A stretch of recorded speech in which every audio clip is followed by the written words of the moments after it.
অনেক সময় প্রচন্ড বর্ষা হয়, বর্ষাকালে মাঠে পড়ার মতো পরিবেশ নেই, তাহলে ঈদের সালাত মসজিদ অবশ্যই জায়েজ রয়েছে। রাসূল করিম সাল্লাল্লাহু আলাইহি ওয়াসাল্লাম বৃষ্টির কারণে একবার ঈদের নামাজ একদিন দেরি করে পড়েছেন, তারপরও মসজিদ নববী সাল্লাল্লাহু আলাইহি ওয়াসাল্লামে তিনি প্রথম দিন পড়েননি। পৃথিবীর যে কোনো মসজিদে 2 রাকাত সালাত আদায় করলে জানে কি হবে? মসজিদে নববীতে 2 রাকাত সালাত আদায় করলে তার চেয়ে 1000 গুণ বেশি নেকি হবে। মদিনাতেও কেউ যদি ঈদগাহে নামাজ পড়ে আর কেউ মসজিদে নববীতে পড়ে, ঈদগাহওয়ালারা বেশি ফজিলত পাবে। কোনো বিকল্প মাঠ নাই বা যে মাঠ আছে মানুষ তার চাইতে অনেক বেশি, তাহলে মসজিদেও সালাত আদায় করলে কোনো গুনাহ হবে না, সালাত হয়ে যাবে ইনশাআল্লাহ। 3 জন ইমামের মতে সবাই বলেছেন ঈদগাহে যেতে হবে, এটা আবশ্যিক। প্রয়োজনে 10 কিলোমিটার দূরে চলে যান, তবুও ফরজ ইবাদতটা ঠিক মতো করে আসেন। এখানে আপনি যদি নবীর সুন্নতের কথা বলেন, মুহাম্মদ সাল্লাল্লাহু আলাইহি সাল্লাম এটা সবসময় নির্দেশ দিয়েছেন যে ঈদের নামাজের কথা যদি বলতে হয়, দুটোই ঈদ পড়া উচিত, কোনো মুসাল্লাহে নামাজ পড়া উচিত ঈদগাহে। ঈদগাহ শব্দটা ভারত পাকিস্তানে ব্যবহার করা হয়, আরবি শব্দ মুসাল্লা। এটা আসলে একটা খোলা ময়দান, যাতে অনেক মানুষ আসতে পারে। একটা শহর বা একটা এলাকায় যত মুসলিম আছে তারা সবাই এখানে নামাজ পড়তে আসবে, তাই থাকা উচিত একটা মুসাল্লা যেখানে সবাই নামাজ পড়বে, পুরো শহরের মানুষই পড়বে। এটা হলে ভালো। অথবা মুসাল্লা থাকবে যতদূর সম্ভব কম, মানুষ থাকবে যতদূর সম্ভব বেশি। এরকম একটা হাদিস আছে সহিহ বুখারীতে, খণ্ড নম্বর 2, বুক অফ টু ঈদস, হাদিস নাম্বার 956। বলা হয়েছে আমাদের নবী ঈদের দিনে নামাজ আদায় করতে গেছেন মুসাল্লাহে। এছাড়া আরো কিছু হাদিসের কথা আগে বলেছি যে এটা সহিহ বুখারী খণ্ড নম্বর 1, হাদিস নাম্বার 324। নবী নির্দেশ দিয়েছেন মহিলা, শিশু, রজস্রাব হওয়া মহিলা সবাই ঈদের নামাজের জায়গায় যাবে। 3 জন ইমামের মতে ইমাম আবু হানিফা, ইমাম মালিক আর ইমাম আহমেদ ইবনে হাম্বল, আল্লাহ ওনাদের সবাইকে দয়া করুন, সবাই বলেছেন ঈদগাহে যেতে হবে, এটা আবশ্যিক যদি না কোনো যুক্তিসঙ্গত কারণ থাকে। ইসলামের জেনারেল নিয়ম হচ্ছে, এটাও আছে সহিহ বুখারীতে খণ্ড number 2, book of praying in Haramain, মসজিদে হারমাইনে নামাজ মক্কা আর মদিনায়, হাদিস নাম্বার 1190। নবী বলেছেন আমার মসজিদে নামাজ পড়া মানে মসজিদে নববী, এটা অন্য যে কোনো মসজিদে নামাজের চেয়ে 1000 গুণ ভালো হবে, শুধু মসজিদে হারাম বাদে যেটা আছে মক্কায়। তা সত্ত্বেও নবী ঈদগাহে নামাজ পড়েছেন। এ থেকে ঈদের নামাজে ঈদগাহের গুরুত্বটা বুঝতে পারছি। ঈদগাহ থাকবে যতদূর সম্ভব কম, আর লোক হবে যতদূর সম্ভব বেশি। কানের নবী সাল্লাল্লাহু আলাইহি সাল্লাম ইখরুজি ইয়াউমাল ফিতরে ওয়া ইয়াউমাল আজহা ইলাল মুসাল্লা। আল্লাহর নবী ঈদুল আজহার দিন, ঈদুল ফিতরের দিন ঈদের মাঠে যেতেন। মসজিদে নববীর উপর দিয়ে হেঁটে 500 গজ দূরে গিয়ে ফাঁকা জায়গায় ঈদের সালাত আদায় করতে হবে। কাজেই ঈদের সালাত ঘেরা হারাম। ঈদের মাঠ সাজানো কাবিরা গুনাহ। বাঁশ দিয়ে হোক, শামিয়ানা দিয়ে হোক, ফুল দিয়ে হোক, আরো কিছু দিয়ে হোক, একেবারেই ফাঁকা থাকবে। দখলের জন্য প্রাচীর দিতে পারে হালকা করে, সেখানে ইমামের জায়গা করা যাবে না। পৃথিবীতে 3টা মসজিদ সবচেয়ে দামি, তার একটা হলো মসজিদে নববী। পৃথিবীর যে কোনো মসজিদে 2 রাকাত সালাত আদায় করলে জানে কি হবে? মসজিদে নববীতে 2 রাকাত সালাত আদায় করলে তার চেয়ে 1000 গুণ বেশি নেকি হবে। অন্য মসজিদে জানে কি হবে? তার 1000 গুণ বেশি নেকি হবে বাইতুল মুকাদ্দাসে 2 রাকাত সালাত আদায় করলে। আর হারামে কাবা ঘরে সালাত আদায় করলে 1,00,000 গুণ বেশি নেকি হবে, আরো বেশি। বলছিলাম রাসূল সাল্লাল্লাহু আলাইহি সাল্লাম মসজিদে নববীর উপর দিয়ে হেঁটে 500 গজ দূরে গিয়ে ফাঁকা জায়গায় ঈদের সালাত আদায় করলেন।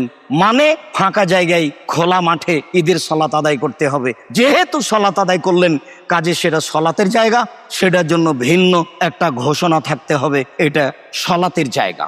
ঈদের সালাত খোলা মাঠে আদায় করার যে একটা আনন্দ আছে, এটার যে একটা তৃপ্তি আছে, আমরা বেশিরভাগ মানুষ কিন্তু সেটা থেকে বঞ্চিত, আমরা সেটা অনুভব করতে পারি না। নবী করিম সাল্লাল্লাহু আলাইহি সাল্লাম ঈদগাহে অর্থাৎ খোলা ময়দানে গিয়ে ঈদের সালাত আয়োজন করতেন। অতএব সেই চেষ্টাই মসজিদ কর্তৃপক্ষের করা উচিত। অন্তত মসজিদের বাইরে যদি উন্মুক্ত জায়গা থাকে, মসজিদের জায়গা থাকে, সেখানে হলেও ঈদের সালাতের আয়োজন করা উচিত। তবে ঢাকা শহরে বা চট্টগ্রাম শহরে এরকম বড় বড় শহরগুলোতে দেখা যায় এত মাঠ থাকে না যেত পরিমাণ মানুষ সেই শহরে বসবাস করে। তো এরকম যদি হয় তাহলে সেক্ষেত্রে মসজিদে সালাত আদায় করলে, মসজিদে ঈদের নামাজ পড়লেও ঈদের নামাজ আদায় হয়ে যাবে, কোনো অসুবিধা হবে না, যেহেতু বিকল্প ব্যবস্থা নাই। অতএব যথাসম্ভব মসজিদের বাইরে কোনো আঙ্গিনায় থাকলে সেখানে ঈদের নামাজ পড়বেন। এমনকি শহরের বড় বড় মাঠ থাকলে সেখানে ঈদের জামাতের আয়োজন করবেন। প্রয়োজনে শহর থেকে বেরিয়ে গিয়ে সেখানে ঈদের সালাতের আয়োজন করবেন। কোনো বিকল্প মাঠ নাই বা যে মাঠ আছে মানুষ তার চাইতে অনেক বেশি, তাহলে মসজিদেও সালাত আদায় করলে কোনো গুনাহ হবে না, সালাত হয়ে যাবে ইনশাআল্লাহ। তবে অবশ্যই উত্তম ঈদের সালাত মাঠে আদায় করা। কিন্তু মসজিদে যখন আপনি সালাত আদায় করবেন, সেখানে প্রথমেই যখন আপনি মসজিদে প্রবেশ করবেন, আল্লাহ রাসূল সাল্লাল্লাহু আলাইহি ওয়াসাল্লাম বলেন, ইযা দাখালা আহাদুকুমুল মাসজিদা ফালা ইয়াজলিস ক্বাবলা আন ইয়ারকা রাকাতাইন। তোমাদের কেউ যখন মসজিদে প্রবেশ করে সে বসবে না 2 রাকাত সালাত না পড়ে।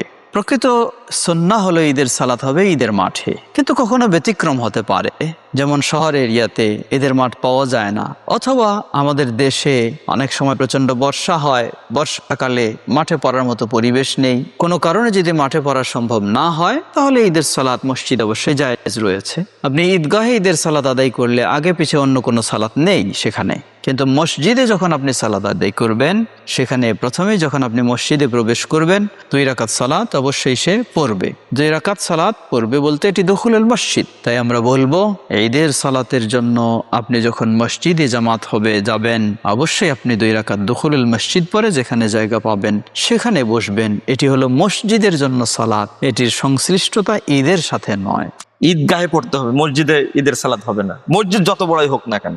এখন আপনারা বলবেন, যুক্তি দিয়ে কেউ বলতে পারে যে মসজিদে হারামে ঈদের সালাত হয়, নববীতেও হয়। তা আমরা তো হারাম দেখে নববী থেকে ফতোয়া দেই না, আলোচনাও করি না। শেখ আলবানির একটা বই আছে, ঈদের সালাত ঈদগাহে পড়ার একটা বই আছে। মাঠে পড়তে হবে ঈদের সালাত। হ্যাঁ, বৃষ্টি হলে সেটা আলাদা ব্যাপার, মসজিদে পড়লে কোনো সমস্যা নেই, যদিও হাদিসটা জয়ীফ, কিন্তু মসজিদে পড়তে পারে বৃষ্টি হলে। কিন্তু নর্মালি এইভাবে ঈদের সালাত, আমি ভাই বোনদেরকে বলবো ঈদের সালাত কেউ মসজিদে পড়বেন না, আপনারা ঈদের সালাত মাঠে পড়বেন, ওই জায়গায় যাবেন, প্রয়োজনে 10 কিলোমিটার দূরে চলে যান, তবুও ফরজ ইবাদতটা ঠিক মতো করে আসেন। একমাত্র মক্কা ছাড়া মদিনাও নয়।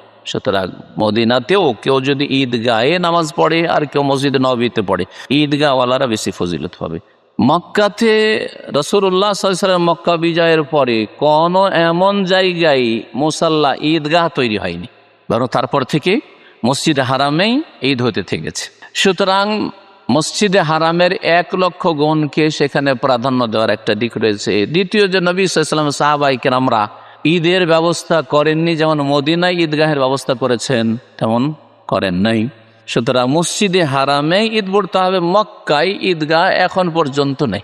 শুধু মক্কা কেন বললাম, মদিনা কেন বললাম না? মদিনাও তো 1000 গুণের ফজিলত রয়েছে মসজিদ নববীতে, কিন্তু রাসূলুল্লাহ সাল্লাল্লাহু আলাইহি ওয়াসাল্লাম 1000 গুণের ফজিলত ছেড়ে তার জীবদ্দশায় মুসাল্লাল ঈদগাহ তৈরি করেছেন। তৈরি মানে আমার দেশে যে ঘেরে ঘুরে তৈরি করে ওরকম না, খোলা মাঠে গেছেন, ওখানে ঈদ পড়েছেন। সুতরাং মদিনাতেও কেউ যদি ঈদগাহে নামাজ পড়ে আর কেউ মসজিদে নববীতে পড়ে, ঈদগাহওয়ালারা বেশি ফজিলত পাবে।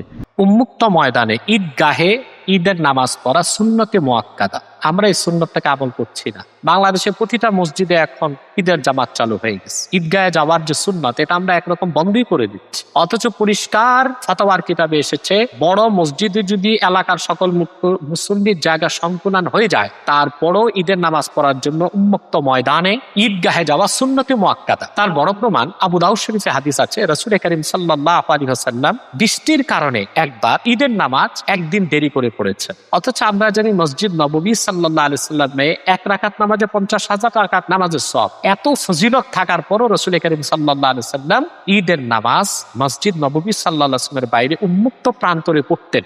এটা কত বড় সুন্নত বোঝা যায়। প্রবল বৃষ্টির কারণে একদিন দেরিও করেছেন আল্লাহ রাসূল সাল্লাল্লাহু আলাইহি ওয়াসাল্লাম, তারপরও মসজিদ নববী সাল্লাল্লাহু আলাইহি ওয়াসাল্লামে তিনি প্রথম দিন পড়েননি। তাহলে বোঝা যাচ্ছে মসজিদে মুসল্লিদের সবার জায়গা হওয়ার পরও উন্মুক্ত ময়দানে মুসাল্লাতে যে ঈদের নামাজ পড়া সুন্নতে মুআক্কাদা। বিনা কারণে ঈদগাহে না যে মসজিদে ঈদের জামাত পড়া সুন্নতের খেলাফ এবং মাকরুহ।